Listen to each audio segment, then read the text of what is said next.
Hey everyone, it's good to join you today. Thank you for having me.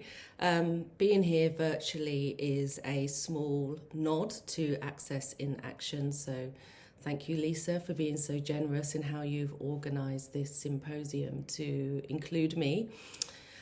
So to tell you a bit about me and maybe why I'm here, I'm Lou Mensah, a photographer, a writer.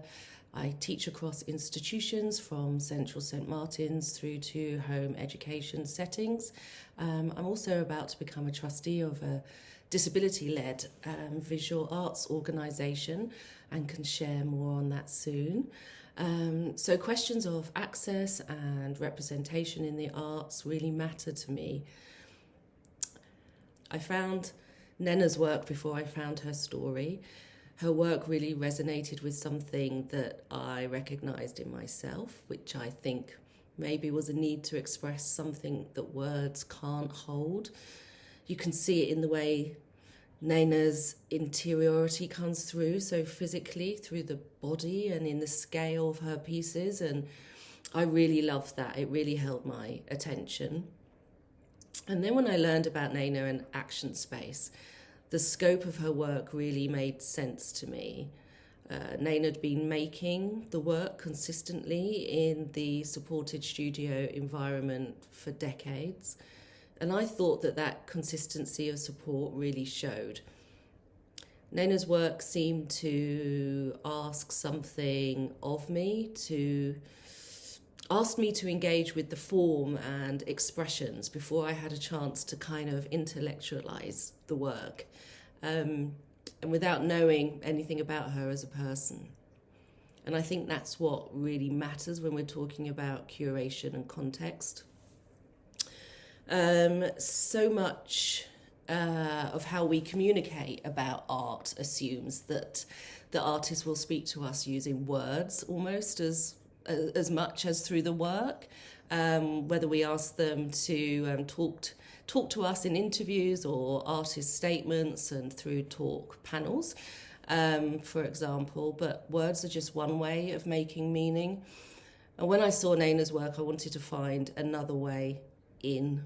So I invited her to be part of a project that I was working on in 2022. And it was called Interludes, and it was an audio series that I conceived and produced with the sound artist Axel Cocoutier, and it was supported by Hauser and Wirth. And we invited 6 artists: Amy Sherald, Ming Smith, Phoebe Boswell, Rahima Gambo, Cassie Namoda, and Nnena. And there was one question that framed the whole series, which was, what does healing sound like? And the series was built around the idea that we could heal together and engage with art through feeling rather than through explanation and words and talking. And I wanted sound to be a portal to do that. And Axel and I pretty much used this as a framing for how we work together on the project too, kind of without planning to do so. We mostly avoided using words in our planning sessions. To share an example with how we worked on the series, after our first meeting, when we were trying to conceptualize the framing for the series, by some kind of magic, we emailed each other the same music video clip at the same exact time without knowing that each other was doing so, and we were trying to communicate something to each other through that clip. And it's a clip from a video directed by the filmmaker Khalil Joseph, where a dancer was moving through an outdoor community space, and he had been wounded, and as this movement was happening through the space, time around him seemed to sort of stop, and he moves with such intention through dance as he passes through his street surrounded by his community, but they're not in motion. They seem to be like in another world to him completely, and it's like he's in this kind of own journey of feeling and healing through a vortex that he's created of safety and creativity. And it kind of said everything about what we wanted the series to feel like.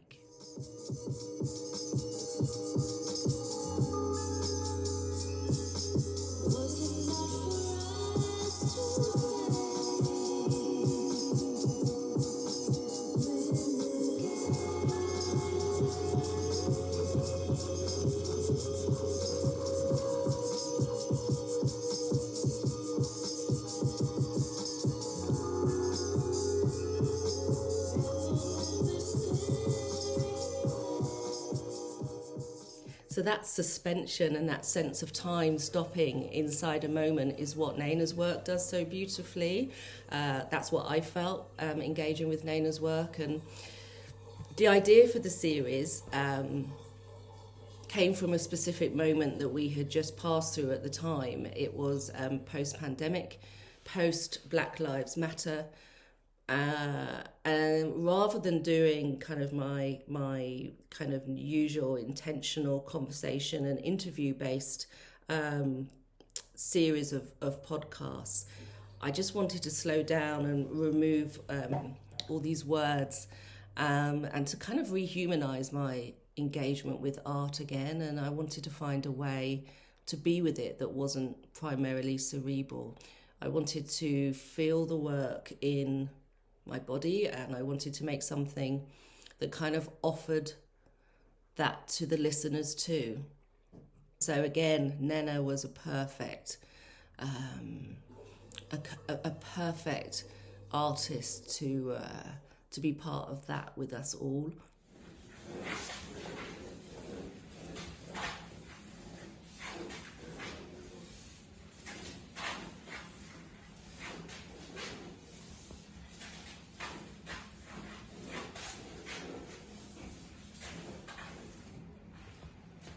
So that's Nnenna and Axel in the studio recording together, and that sound became the foundation of the whole project, really. It kind of became the benchmark for the other conversations and the engagement that we have had with the other contributing artists. So the other artists in the series did contribute some spoken word. Nnenna contributed the sounds of her making, and Axel responded with a musical score of their own. And so it was this call and response situation going on. And you'll hear both of their sounds in the final piece, which Axel titled Mandala. And their conversation was at the heart of what I was trying to convey in the whole project, which was removing this hyper-intellectualization from our engagement with art and with each other, and getting back to what the body and the heart feels when we make in communion with each other.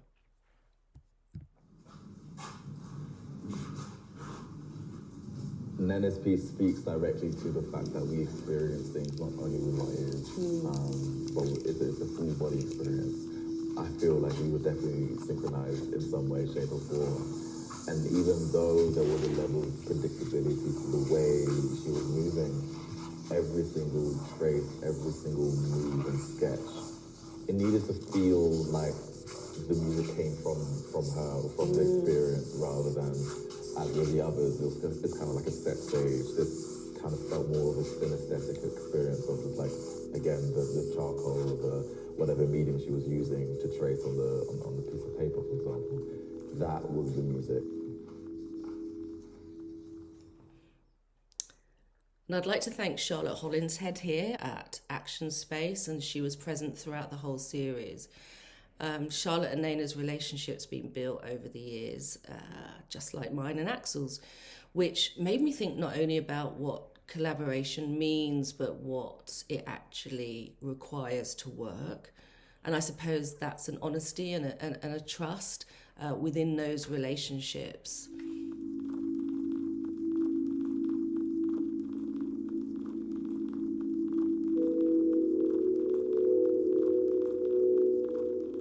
You can hear her sounds of her drawing echoing around the corridors. The other artists are all really aware of it. It does feel like it's embedded in the space and embedded in all of us, because we all work so closely with Nnenna. I think we've all become part of that process, though it's Nnenna's process.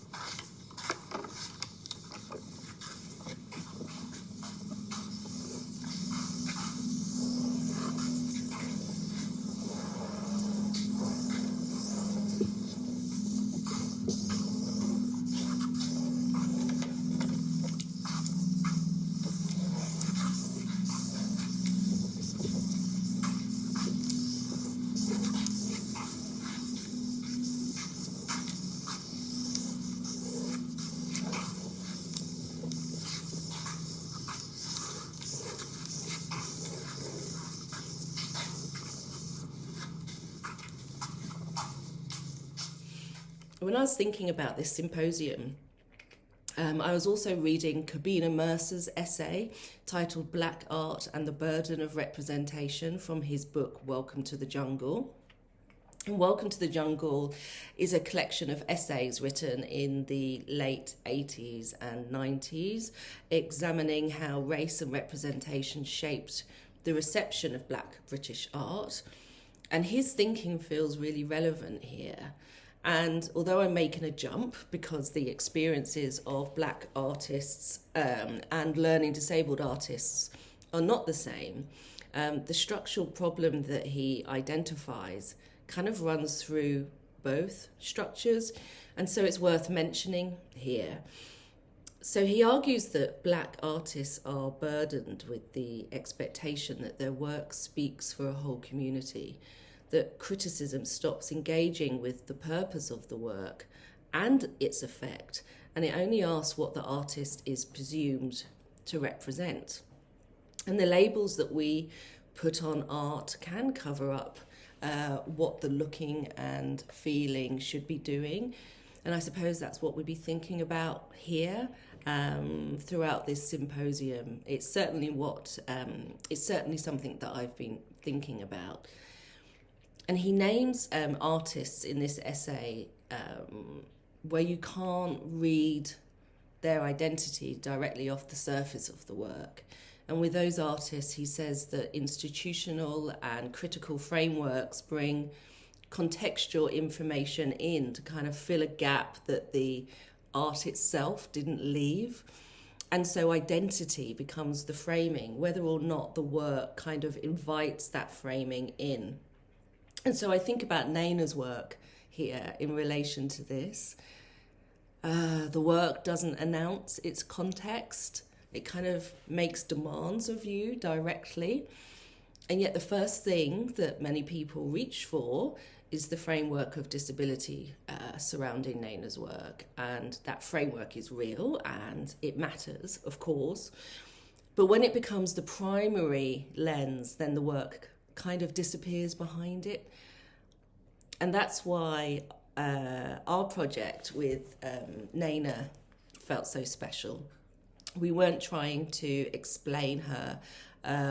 What we were trying to do was create a situation where the listener encountered the work, the sounds of it, the physical reality of her making, before anything else arrived. And even though sound doesn't fix meaning, it can hold it kind of open, and it asks the listener to bring something of themselves too. And Mercer also writes about criticism being really reductive, and I'm thinking again about the framing that we put around Nnenna's work. And he calls this prize giving, which seems kind of relevant here. And he talks about selecting exemplars and pointing at a name and kind of saying, you know, this stands for something. And the Turner Prize is exactly that kind of institutional gesture. You know, it is a visibility moment, but Mercer's warning is that visibility isn't the same as engagement. So you can be seen and still not be read or heard or appreciated. And so the Turner Prize does change the visibility of Nnenna's work, but it doesn't change what the work kind of is or what it asks of us as a society. And I suppose that the question for everyone in this room is, you know, what do we do with that visibility? Whether we use it to actually look or whether we let the label do the looking for us.